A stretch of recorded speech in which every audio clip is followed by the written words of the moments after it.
So ang kini di ang akong i-share karon sa inyo guys is usa pod ni sa ato ang income generating asset. So kini siya is internet cafe.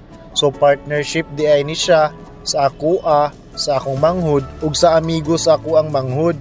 So sa laktod nga istorya, mabutang ni siya nga tulo mi kabuok tag-iya ani. Mao ni siyang gitawag nga partnership.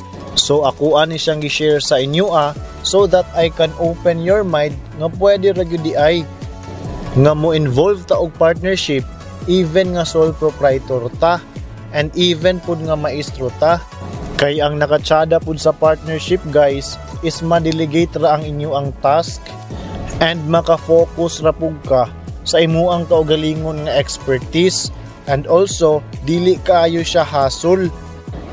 Kay limited raman ang imuang contribution based sa inyong agreement.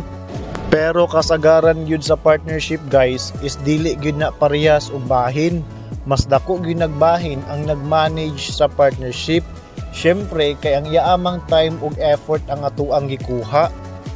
So dapat tagaan gyud nato na siya og pabor para mas maningkamot gyud pud siya nga mulambo ang atuang negosyo.